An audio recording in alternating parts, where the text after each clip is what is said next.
को नमन। स्टूडियो में आपका हार्दिक स्वागत, अभिनंदन है, सत्कार है।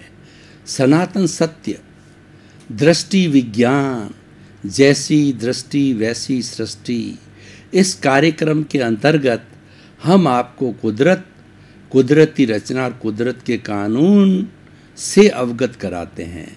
क्यों अवगत कराते हैं? कि आपका जो टेम्परेरी सुख है वह धीरे धीरे धीरे परमानेंट सुख के अंदर परिवर्तित हो जावे, ब्लिस में परिवर्तित हो जावे।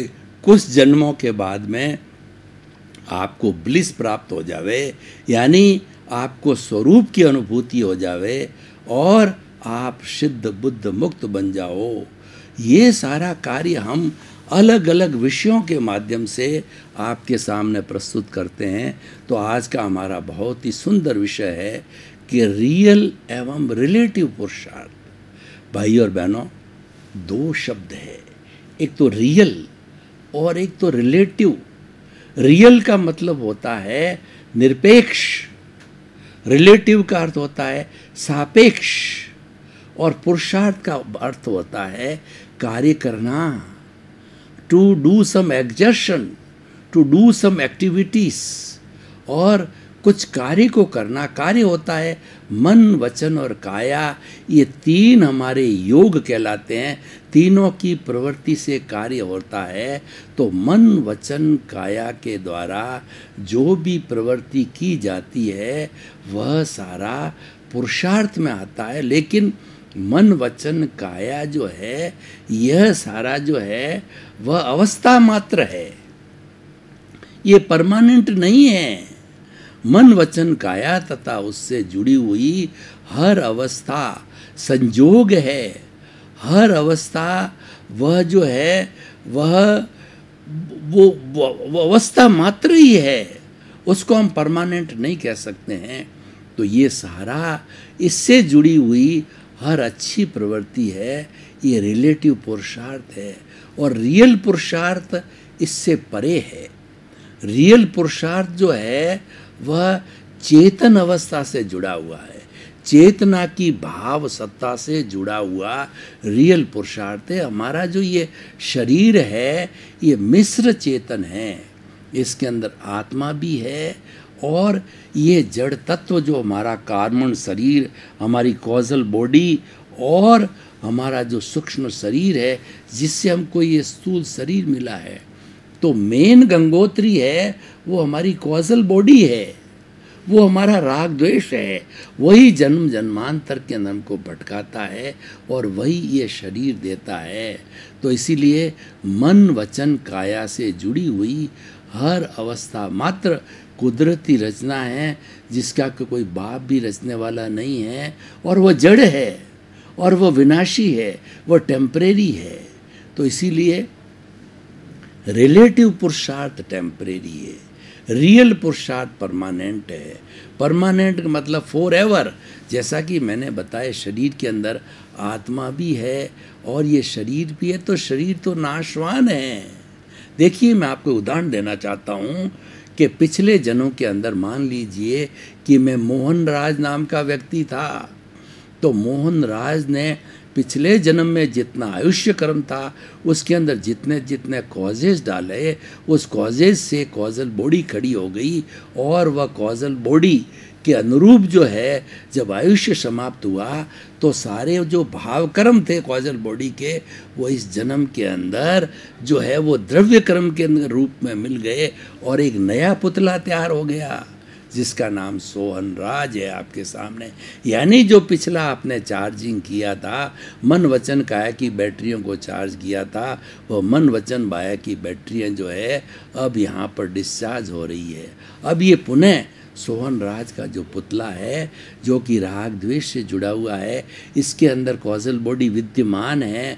तो उन कॉजल बॉडी के अनुसार जैसे जैसे अब उसको अपना जो है रियल रिलेटिव का उसको ध्यान रखना है। तो वो जैसे कॉजेस डालेगा तो नए कॉज डाल करके और नई कॉजल बॉडी खड़ी करेगा, चार्ज करेगा, और पूर्व जन्म का है वो डिस्चार्ज चलता रहेगा और चार्ज करके फिर आने वाले समय के अंदर जो है यशवंत राज नाम का पुतला खड़ा हो जाता है। अब देखिए, मोहन राज, सोहन राज, यशवंत राज, 3 पुतले खड़े हो गए भूत के, वर्तमान के और भविष्य के अंदर। तीनों ही पुतलों में स्थायी तत्व क्या है, आप स्वयं निर्णय कीजिए। स्थायी तत्व आत्मा है।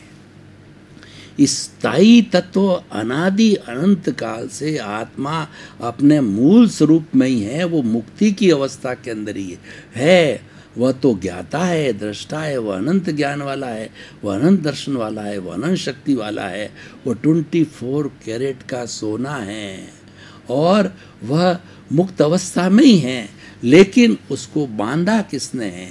उसको बांधा है कॉजल बॉडी ने, बांधा है राग द्वेष ने, बांधा है क्रोध मान माया लोभ ने, और बांधा है कषाय ने, बांधा है मोह ने। उसी के वशीभूत ये बंधा हुआ है। तो अब रिलेटिव और रियल पुरुषार्थ की बात, बड़ी सीधी सीधी कॉमन बात आपके समझ में आ गई होगी कि मन वचन काया की कोई भी प्रवृत्ति आप करो, वो सारा आपका रिलेटिव पुरुषार्थ है। और वह 2 तरह का होता है, एक तो शुभ भाव और एक अशुभ भाव। शुभ भाव के अंदर व्यक्ति जो है सामायिक करता है, संवर करता है, साधु बनता है, त्याग करता है, पचकान करता है। और जो 12 तरह की निर्जरा है, अनशन, उनोदरी, भिक्षाचरी, रस परित्याग, काय कलेश, प्रतिसल्लीनता, स्वाध्याय, धारणा, प्रतिसल्लीनता, और भीतर के अगर वो निर्जरा देखें तो प्रायश्चित, विनय, वैयाव्रत, स्वाध्याय और ध्यान। ये सारी जो मन वचन काया से जितनी भी प्रवृत्तियाँ सारी वो की जाती है, ये सारा टोटल हमारा रिलेटिव पुरुषार्थ ही अच्छा है। आप मंदिर जाते हो, पूजा करते हो, पाठ करते हो, क्रियाकांड करते हो, हर एक व्यक्ति करता है, अपना अपना भगवान होता है, अपना अपना इष्ट होता है। ये सारा जितनी भी धार्मिक क्रियाएं, जितना भी शुभ भाव है, ये सारा रिलेटिव पुरुषार्थ है। ये भी अच्छा है और सामान्य व्यक्ति करता ही है। और अशुभ भाव की तो हम बात आपसे करते ही नहीं हैं। लेकिन लोग जो पीछे से अशुभ भाव लेके आए हैं, ये अशुभ पुरुषार्थ करते हैं, अशुभ कार्य भी करते हैं। उस शुभ कार्य के अंदर हिंसा है, और उसके बाद में चोरी है, जारी है, वो सप्त व्यसन है, और उसके बाद के अंदर अपराध करना, आतंकवाद करना, रेप करना, और किसी को गाली गलौज करना। ये सारे भी 18 तरह के जो नेगेटिव थॉट्स हैं, प्राणातिपात, मर्शावाद, अदत्तादान, मैथुन, परिग्रह, क्रोध, मान, माया, लोभ, राग, द्वेष, कलह, अव्याख्यान, पैशून्य, पर परिवाद, रति अर्ति, माया मर्सा, मिथ्या दर्शन, शल्य पाप, ये सारे जो है अशुभ भाव है। अशुभ भाव व्यक्ति पीछे से लेकर के आया वो करता है, और इस जन्म के अंदर भी अशुभ भाव कर सकता है। लेकिन हम आपको अशुभ भाव करने की प्रेरणा नहीं देते हैं। ये तो हो रहा है, जो हो रहा है आप भोग रहे हो, उसकी हम प्रेरणा नहीं देते हैं। हमारा जो सनातन सत्य है वो अल्टीमेट ट्रुथ बताता है। वो हम आपको जो है दृष्टि विज्ञान देता है, वो रियल पुरुषार्थ की बात करता है। मेरे कहने का मतलब है कि आप जो है ये करते हो रिलेटिव पुरुषार्थ, हम उसको बुरा नहीं मानते हैं। लेकिन रिलेटिव और रियल पुरुषार्थ के अंदर प्राप्ति क्या होती है? जितना जितना हमारा रिलेटिव पुरुषार्थ है, हमारे क्रियाकांड है, धार्मिक प्रवृत्तियां हैं, तो उन धार्मिक प्रवृत्तियों के साथ साथ के अंदर हमारे बाई प्रोडक्ट के रूप में पुण्य बनेगा। तो ये पुण्य है, ये सोने की बेड़ी है, और पाप है वो लोहे की बेड़ी है। तो पुण्य पाप दोनों को काट करके मुक्ति को जा सकते हैं।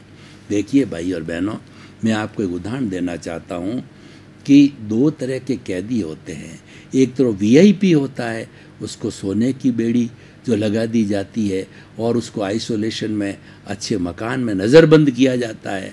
और एक बेचारा मेरे जैसा साधारण अगर कोई कैदी हो जाता है तो उसको लोहे की बेड़ी लगाई जाती है और उसको कटघरे के अंदर डाल दिया जाता है। पर दोनों ही केस के अंदर तो वो कैदी है, वो कैदी की परिभाषा में आएंगे। इसलिए चाहे सोने की बेड़ी हो चाहे लोहे की बेड़ी हो, इन दोनों को काटना होता है। और देखिए कि जो हमारा पुण्य है वो पुण्य लाभकारी है, उस पुण्य के माध्यम से स्वास्थ्य मिलता है और अच्छी सोच मिलती है, अच्छा परिवार मिलता है और सब चीज़ अच्छी मिलती है पुण्योदय के।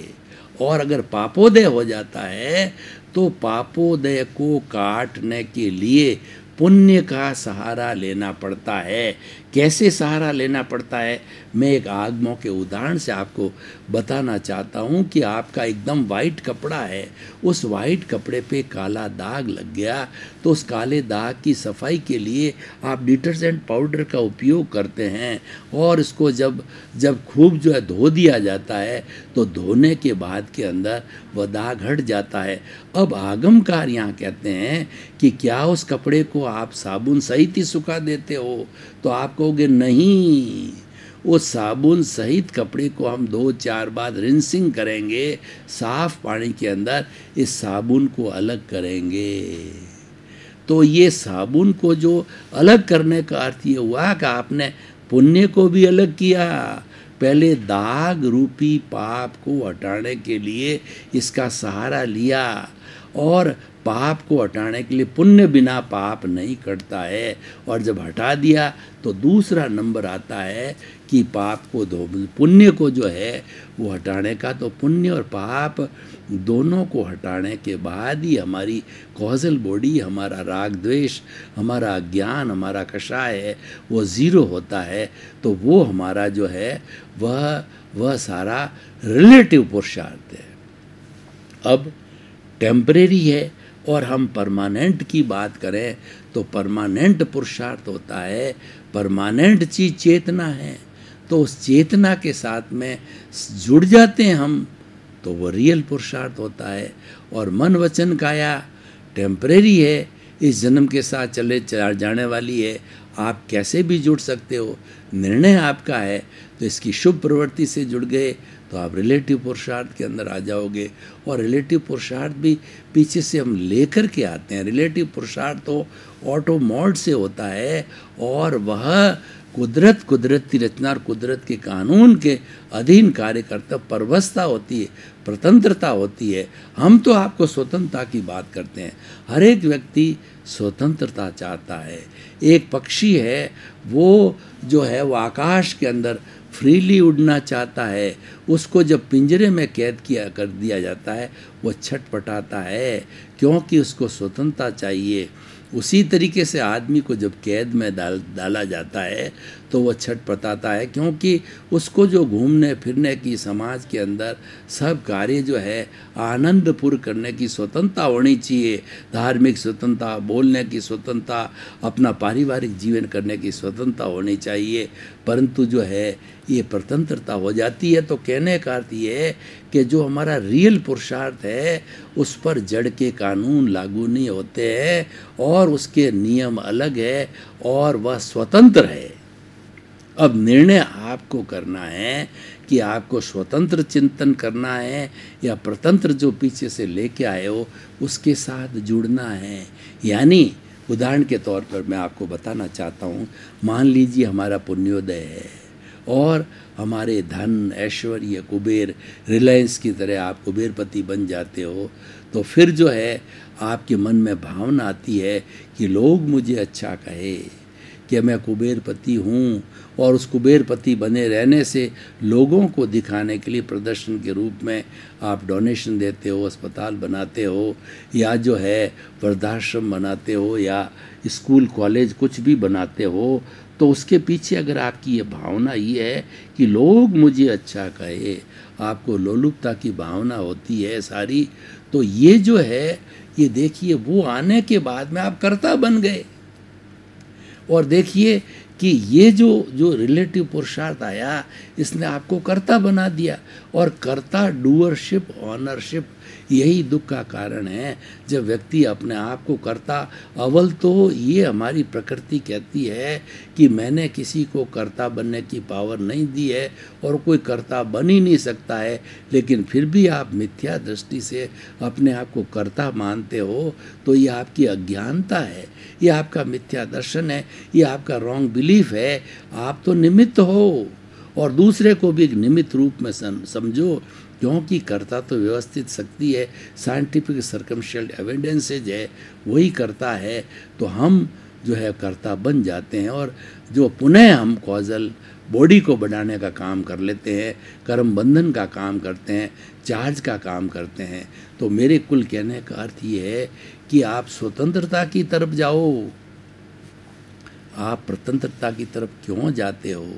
अगर आप अपना दृष्टि विज्ञान, आपका डायरेक्शन चेंज कर देते हो कि नहीं ये जो चल रहा है इसको चलने दो, इसके साथ मैं नहीं जुड़ूंगा, इसके अंदर साइलेंट रहो आप, और इसके साथ में कोई विचार विमर्श जुड़ना करना, इसकी उपेक्षा करो।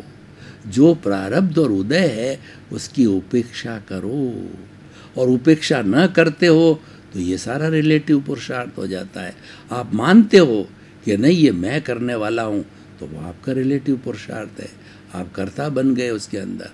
और अब आपने जो है वो रियल पुरुषार्थ चालू किया, तो रियल पुरुषार्थ के अंदर पुण्य का बंध नहीं होता।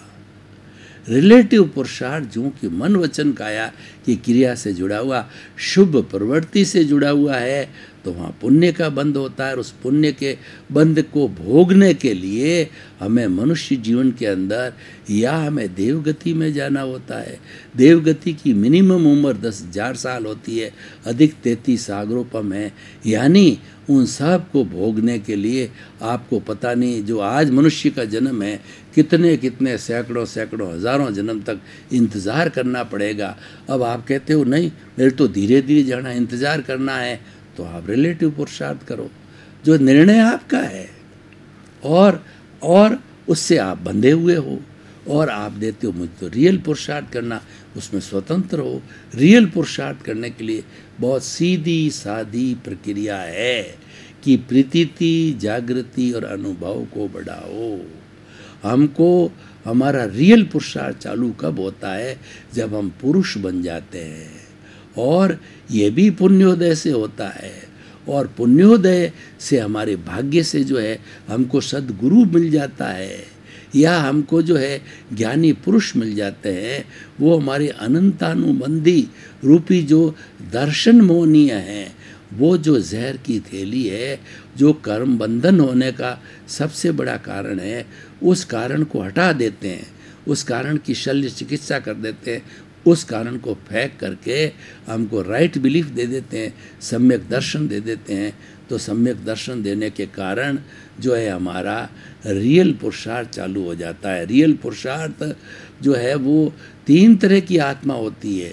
जीवात्मा होती है, वो स्वार्थ की चेतना होती है, और अंतरात्मा परार्थ की चेतना होती है, और तीसरा परमात्मा होता है।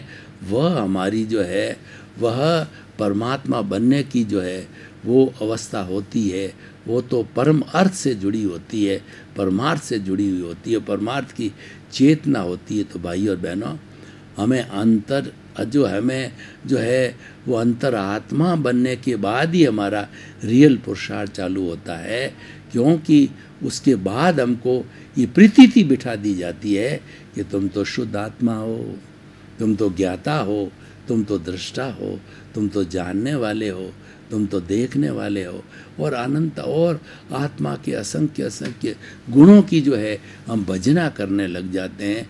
वो हमारा रियल पुरुषार्थ है। तो रियल पुरुषार्थ के अंदर पुण्य का बंध नहीं होता, मात्र डिस्चार्ज जो पिछले जन्म जन्मांतर से जो हमारा डिस्चार्ज है वो रहता है। और चार्ज भी मान लो होता है, हम ये नहीं कहते हैं कि चार्ज बिल्कुल नहीं होता, और होता भी मान लेवें तो हमारा दर्शन मोहनीय है, वो 4 तरह का होता है। पहले अनंतानुबंधी जो है दर्शन मोहनीय, वो समाप्त हो जाता है वो ज्ञान लेने के बाद में, सद्गुरु लेने के बाद के अंदर। तो उसके अंदर जो है वह हमारे कर्म बंधन करने की प्रक्रिया, कर्म बंधन का कारण ही समाप्त हो जाता है। पीछे जो बचता है वो अप्रत्याख्यानी, प्रत्याख्यानी और संजलन, जो हमारा अनंतानुबंधी है, वह पत्थर पर लकीर बनाने के छेनी हथौड़े से बनती है, कठोर कार्य है। और दूसरा हमारा अप्रत्याख्यानी होता है, वो नरम लकड़ी के ऊपर रेखा खींचते तो बड़े आराम से किसी भी शस्त्र से खींची जा सकती है। और उसके बाद जो हमारा प्रत्याख्यानी होता है वह जो है बालू रेत पर जो है रेखा खींचने के समान, वो तो हवा का झोंका आया और उमड़ जाती है। और संजलन होता है वह पानी पर रेखा खींचने के समान यानी ये सब नहीं के बराबर है, ये एक डिस्चार्ज टाइप ही होते हैं। तो ये भी उस डिस्चार्ज जो पूर्व जन्म से है उसके साथ में पिघलता रहता है, नया चार्ज नहीं हो रहा है, नया बंधन रुक गया। तो ये नया बंधन रुक जाने के कारण जो है हम धीरे धीरे शुद्ध होकर के सिद्ध बुद्ध और मुक्त बन जाते हैं। तो भाई और बहनों, हम निष्कर्ष की भाषा में आपको कहना चाहते हैं कि 3 कैटेगरी हो गई, अशुभ भाव, शुभ भाव और शुद्ध भाव। अशुभ भाव तो जो है वो नरक में जाने का कारण है, अशुभ भाव है तिर्यंच गति नरक गति में जाने का कारण है, और शुभ भाव है वो मनुष्य गति और देव गति में जाने का जो कारण बन जाता है। और शुद्ध भाव होता है वह सिमंदर स्वामी के चरणों में जाने का स्थान बना लेता है। अगर आपकी प्रीति 100% बनती रहे 24 आवर्स कि मैं तो शुद्ध आत्मा हूँ, मैं तो ज्ञाता हूँ, मैं तो दृष्टा हूँ, और प्राणी मात्र में आप शुद्ध आत्मा का अनुभव करने लग जाते हैं, तो आपकी वह शुद्ध प्रवृत्ति हो जाती है। और शुद्ध प्रवृत्ति के साथ में पुण्य का बंध न होने के कारण आप अगर अच्छी भावना बातें हो तो अगला जन्म आपको सिमंदर स्वामी के चरणों में हो सकता है। आपको जो शासन देवी देवता हैं उनका सहयोग मांगो, वो प्रतिदिन सिमंदर स्वामी के दर्शन करने जाते हैं। दादा भगवान भी सिमंदर स्वामी के रोज़ दर्शन करने जाते हैं। तो उनका सहारा लो, उनका आसरा लो, और उनका आसरा लेने के बाद में आपके पास में दृष्टि विज्ञान है, आपके पास में रियल पुरुषार्थ है, तो वह रियल पुरुषार्थ जो है आयुष जो उसका जो है पुण्य का बंध नहीं है, और आपका तार जोड़ देगा सिमंदर स्वामी से, मुक्ति से। और धीरे धीरे वहाँ आप जन्म लेकर के और जो आपका डिस्चार्ज बाकी है कुछ ही जन्मों में जन्म जन्मांतर के डिस्चार्ज को समाप्त करके, क्योंकि नया चार्ज नहीं है, और डिस्चार्ज को समाप्त करके आप जल्दी सिद्ध बुद्ध और मुक्त बन सकते हो। तो भाई और बहनों, हमने आज सारी चर्चा की रिलेटिव पुरुषार्थ और रियल पुरुषार्थ जो शुभ भावों से जुड़ा हुआ है, मन वचन काया की धार्मिक क्रिया से जुड़ा हुआ है, वो सारा शुभ भाव है। उसके अंदर सारी चीज़ आ गई, अलग से बताने की ज़रूरत नहीं है। चाहे आप सन्यासी बनते हैं, चाहे आप सामायिक करते हैं, या निर्जरा के 12 भेद करते हैं, संवर करते हैं, सारी चीज़ जो करते हैं सारी मन वचन काया से जुड़ी हुई जो प्रवृत्ति है वो हमारा रिलेटिव पुरुषार्थ है। और रिलेटिव पुरुषार्थ होने के कारण उसके अंदर जो है हमारा बंध होता है पुण्य का, और रियल पुरुषार्थ के अंदर पुण्य का बंध नहीं होता है। तो भाई और बहनों, आइए हम इस चीज़ को अच्छी तरह से समझें और समझ करके और अपने जीवन को जो है रियल पुरुषार्थ के अंदर बदलें। और रियल पुरुषार्थ है ये मुक्ति की ओर प्रयाण होता है, ये बिल्कुल सीधा साधा रास्ता है। इसके अंदर हमारे भीतर विराजमान शुद्ध आत्मा भगवान को भक्ति मार्गी की तरह उसमें समर्पित होना होता है, उसके गुणों की भजना करनी होती है, हर वक्त उसका चिंतन होना चाहिए। हमारे को जब ज्ञानी पुरुष या सद्गुरु हमको ज्ञान देते हैं तो 3 पैकेट्स हमको जो है वो गिफ्ट के रूप में देते हैं। पहला तो प्रतीति तक होता है, 24 आवर्स वो हमको प्रतीति जमा देता है कि तुम तो शुद्ध आत्मा हो। और उसके बाद के अंदर दूसरा पैकेट जो हमको देता है वह होता है वो हमारी जागृति का, ये जागृति है, ये रियल पुरुषार्थ है। भाई और बहनों, आपका बहुत बहुत धन्यवाद। आप हमारा सनातन सत्य कार्यक्रम बराबर देख रहे हो, देखते रहिए। सनातन सत्य कार्यक्रम में दृष्टि विज्ञान है, ये रियल पुरुषार्थ है, इससे आपको अल्टीमेट ट्रुथ बने मिलेगा कि आपका वास्तविक जो है परमानेंट क्या अस्तित्व है, उस परमानेंसी को प्राप्त करके आप जो है अपने जीवन को शाश्वत सुख की ओर स्नेह स्नेह ले जा सकते हो और मानव जीवन को धन्य कर सकते हो। तो इसी क्रम में आपका जीवन आनंदमय हो, मंगलमय हो। आपके प्रति बहुत बहुत शुभकामनाएं।